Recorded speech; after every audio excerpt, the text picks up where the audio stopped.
Em novembro do ano passado, tive o privilégio de dedicar o Templo de Belém, Brasil. Foi uma alegria estar com os fiéis membros da igreja no norte do Brasil. Naquela ocasião, fiquei sabendo que Belém é o portal da região que inclui o rio mais poderoso do mundo, o rio Amazonas. Apesar da força do rio, 2 vezes por ano, algo aparentemente antinatural acontece.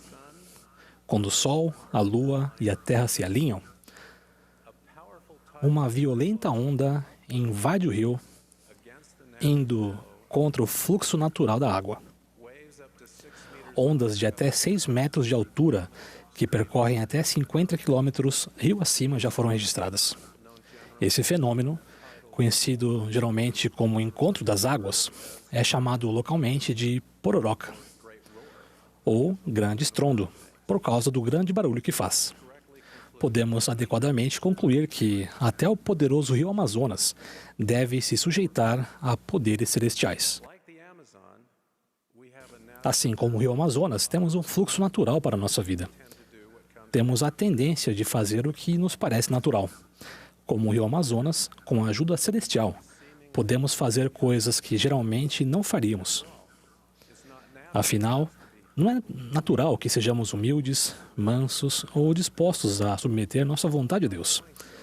Mas somente quando fazemos essas coisas podemos ser transformados, voltar a viver na presença de Deus e alcançar nosso destino eterno. Ao contrário do rio Amazonas, podemos escolher se nos sujeitaremos a poderes celestiais ou se seguiremos o fluxo. Ir contra o fluxo pode ser difícil. Mas quando cedemos ao influxo do Santo Espírito e nos despojamos do homem natural ou da mulher natural, podemos receber o poder transformador do Salvador em nossa vida, o poder de fazer coisas difíceis. O presidente Russell M. Nelson nos ensinou a fazer isso. Ele prometeu: cada pessoa que faz convênios em uma pia batismal e no templo e os guarda, recebe acesso ampliado ao poder de Jesus Cristo, a fim de nos levar para além da influência deste mundo decaído. Em outras palavras, podemos acessar o poder de Deus, mas somente quando nos conectarmos a Ele por meio de convênios sagrados. Antes de a Terra ser criada, Deus estabeleceu os convênios como um mecanismo pelo qual nós, seus filhos, poderíamos nos unir a Ele.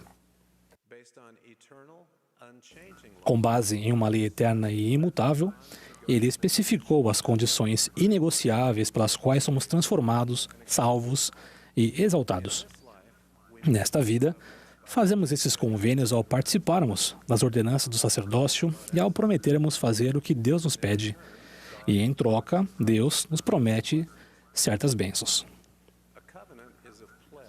Um convênio é um compromisso para o qual devemos nos preparar, um compromisso que devemos entender claramente e honrar de maneira absoluta. Fazer um convênio com Deus é diferente de se fazer uma promessa qualquer. Em primeiro lugar, é necessária a autoridade do sacerdócio. Além disso, uma promessa fraca não tem a força de conexão que nos leva para além do fluxo natural. Fazemos um convênio somente quando pretendemos nos comprometer verdadeiramente a cumpri-lo. Nós nos tornamos filhos de Deus por convênio e herdeiros de seu reino, especialmente quando nos esforçamos para que o convênio seja uma parte central de nossa identidade. O termo caminho do convênio se refere a uma série de convênios pelos quais podemos nos chegar a Cristo e nos conectar a Ele. Por meio desse vínculo, proporcionado pelos convênios, temos acesso a seu poder eterno. O caminho começa com fé em Jesus Cristo e arrependimento, seguido do batismo e do Espírito Santo e do recebimento do Espírito Santo. Jesus Cristo nos mostrou como entrar no caminho quando foi batizado. De acordo com os relatos dos evangelhos de Marcos e Lucas, no Novo Testamento, o Pai Celestial falou diretamente a Jesus em seu batismo, dizendo: Tu és o meu Filho amado, em ti me comprazo. Quando embarcamos no caminho do convênio por meio do batismo, posso imaginar o Pai Celestial dizendo algo semelhante a cada um de nós.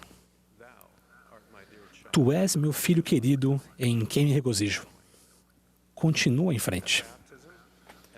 No batismo e quando tomamos o sacramento, testificamos que estamos dispostos a tomar sobre nós o nome de Jesus Cristo. Nesse contexto, vamos nos lembrar do seguinte mandamento do Velho Testamento: não tomarás o nome do Senhor teu Deus em vão. Em nossos dias, isso parece uma proibição contra o uso irreverente do nome do Senhor. O mandamento inclui essa proibição, mas sua diretriz é ainda mais profunda. A palavra hebraica traduzida como tomar significa elevar ou carregar, como faria uma pessoa que porta uma bandeira associada a um grupo ou um indivíduo. A palavra traduzida como vão significa vazio ou enganoso. O mandamento de não tomar o nome do Senhor em vão pode, portanto, significar: você não deve se identificar como discípulo de Jesus Cristo, a menos que tenha a intenção de representá-lo bem. Nós nos tornamos seus discípulos e o representamos bem quando intencional e gradualmente tomamos sobre nós o nome de Jesus Cristo por meio de convênios. Nossos convênios nos dão poder para permanecer no caminho do convênio, porque nosso relacionamento com Jesus Cristo e com nosso Pai Celestial foi modificado. Estamos conectados a eles por meio de um vínculo proporcionado pelos convênios. O caminho do convênio nos conduz às ordenanças do templo, como a investidura do templo. A investidura é a dádiva dos convênios sagrados de Deus, que nos conecta mais plenamente a Ele. Na investidura, nós primeiro fazemos o convênio de nos esforçarmos para guardar os mandamentos de Deus. Segundo, de nos arrependermos com o coração quebrantado e espírito contrito. Terceiro, de viver o Evangelho de Jesus Cristo. Fazemos essas coisas exercendo fé nele, fazendo convênios com Deus à medida que recebemos as ordenanças de salvação e exaltação, guardando esses mandamentos durante toda a nossa vida e nos esforçando para viver os dois grandes mandamentos de amar a Deus e o próximo.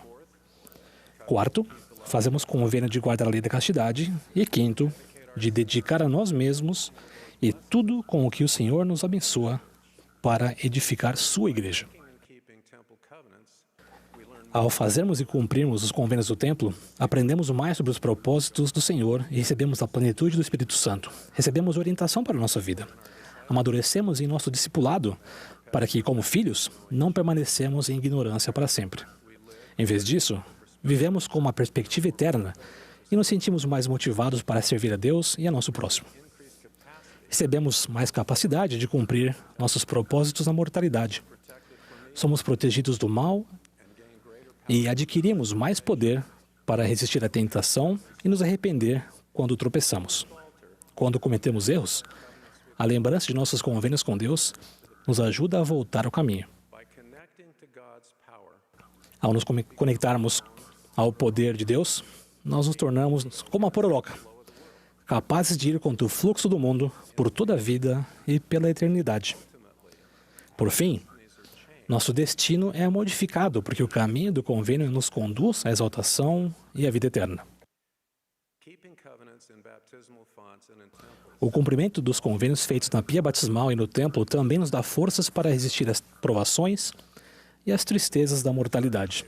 A doutrina associada a esses convênios facilita nosso caminho e proporciona esperança, consolo e paz. Meus avós, Lena Sofia e Mats Leander Renland, receberam o poder de Deus por meio de seu convênio batismal quando se filiaram à igreja em 1912 na Finlândia. Eles estavam felizes por fazerem parte do primeiro ramo da igreja na Finlândia. Leander morreu de tuberculose 5 anos depois, quando Lena estava grávida do 10º filho deles. Essa criança, meu pai, nasceu 2 meses após o falecimento de Leander. Lena vivenciou o falecimento não apenas do marido, mas também de 7 de seus 10 filhos. Sendo uma pobre viúva, ela enfrentou muitas dificuldades. Por quase 20 anos, não conseguiu ter uma boa noite de sono.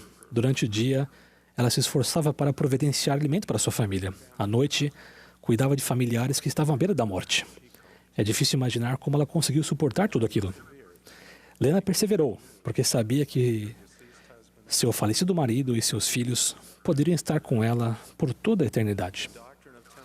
A doutrina das bênçãos do templo, inclusive a de famílias eternas, trouxe-lhe paz, porque ela confiava no poder selador. Enquanto estava na mortalidade, ela não recebeu sua investidura, nem foi selada a Leander. Mas ele continuou sendo uma influência imprescindível em sua vida e parte de sua grande esperança para o futuro. Em 1938, Lena enviou registros para que as ordenanças do templo pudessem ser realizadas por seus familiares falecidos. Alguns dos primeiros registros vindos da Finlândia. Depois que ela faleceu, as ordenanças do templo foram realizadas por outras pessoas em favor dela, de Leander e de seus filhos falecidos. Vicariamente, ela recebeu sua investidura, foi selada a Leander, e seus filhos falecidos e meu pai foram selados a eles. Assim como outras pessoas, Lena morreu na fé, sem ter recebido as promessas, porém, vendo-as de longe, acreditou nelas e abraçou-as. Lena viveu como se já tivesse feito esses convênios em sua vida. Sabia que seus convênios batismais e sacramentais a conectavam ao Salvador.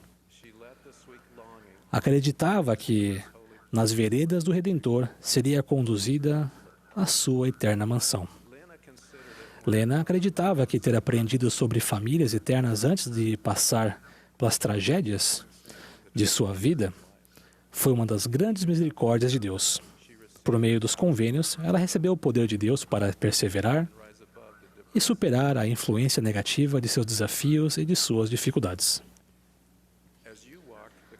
Ao trilharem o caminho do convênio, desde o batismo até o templo e ao longo da vida, prometo-lhes poder para irem contra o fluxo natural do mundo,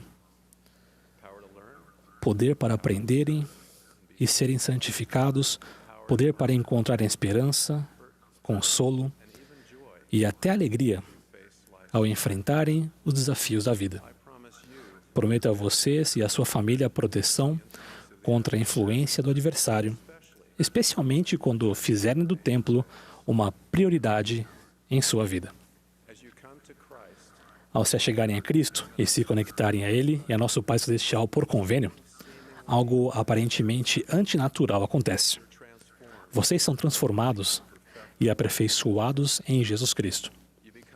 Vocês se tornam filhos de Deus por convênio e herdeiros em seu reino.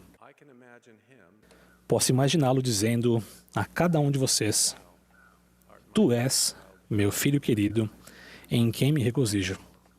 Bem-vindo de volta ao lar. Em nome de Jesus Cristo. Amém.